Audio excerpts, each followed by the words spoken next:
The Truth the Girls. Hi everyone. Truth the Girls. So I've been inspired to make a vlog. What happened was I went to church last Sunday and the pastor said something that for me as a truther was very hard to listen to. He was talking about a small town where the mayor had gotten rid of the local strip club, the only strip club in town. And he said that the objection of one of the residents was, well, now the pedophiles will have nowhere to go. Why would there be pedophiles in a strip club? Pedophiles like children, and there are grown women in the strip club. So if you're looking for pedophiles, probably the last place you should look is a strip club. There are a lot of big time, well-connected pedophiles out there, and they're operating through these organized rings. You want to know where to look for pedophiles? Well, I'll give you a few pointers. 5,200 Pentagon employees bought child pornography, finds an investigation. There had been all these people purchasing child pornography at the Pentagon, and they weren't all employees of the Pentagon. Like in the end, they narrowed it down, and there were at least several dozen actual employees doing it. But it seems like maybe people were coming in and using Pentagon computers to do this. Here's another article on this from the Washington Post. Pentagon workers tied to child porn. Federal investigators have identified several dozen Pentagon officials and contractors with high-level security clearance who allegedly purchased and downloaded child pornography, including an undisclosed number who used their government computers to obtain the illegal material, according to investigative reports. Now, lest you think this is an isolated incident, well, you all remember the case of Coach Sandusky. He probably was not acting alone, but he ended up being the fall guy who went down, and the rest of the people just got away with it. You have also the case of Holly Greig in Scotland. What pointed to it being part of a larger, more organized activity was the fact that the police and local, the law enforcement, they helped to cover it up. And you remember the case of little John Benet Ramsey? From the evidence, it looks like the parents were involved, and it looks like law enforcement helped to cover it up.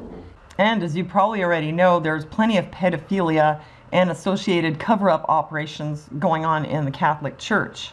And let's not forget Conspiracy of Silence, the Franklin scandal, in which, as it says here, a Yorkshire TV crew that went to Omaha, Nebraska, discovered the machinations of a vast child trafficking network that provided children to the wealthy and political establishment for molestation and blackmail.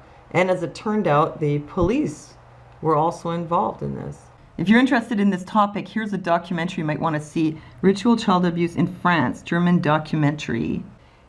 A young girl had come forward, and she talked about her experience of being the daughter of the leader of a satanic cult, the daughter of someone who engaged in ritual abuse and sacrifice even of children. And she mentioned that her father was in contact with Marc Dutroux. As it was revealed later, Marc Dutroux himself insists he was part of a pedophile ring. It says here, Marc Dutroux insisted yesterday that he was not a lone predator who kidnapped and raped young girls, but part of a wider pedophile ring. Dutroux, a convicted child rapist and drug dealer, is charged with 3 co-defendants, including his former wife, Michelle Martin, with kidnapping and raping 6 girls and killing 4 of them. And those were only the ones that he got caught for. But when you look at all of this, you can see that what's happening is pedophilia is being perpetrated mostly in a very organized, connected fashion by people who are well protected and often hold prominent places in society. And so, having to sit there in church and listen to problems of pedophilia and the need to close strip clubs, just I don't want to truth my pastor. I feel like it's not my job. But part of me wants to. Part of me wants to tell him, like, hey man, don't you know what's going on? I mean, here you are. And he's a nice guy, don't get me wrong. I just called him my pastor, but I've only been there for a short time. But anyway, the pastor. He's a nice guy, but I feel like telling him, don't you know what's going on?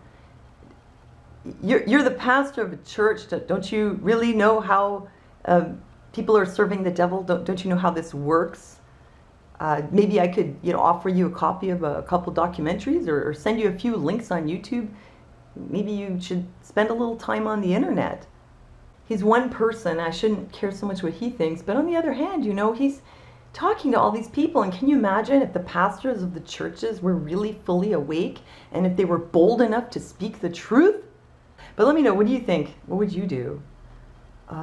Well, thanks for listening to me, and I'll see you next time.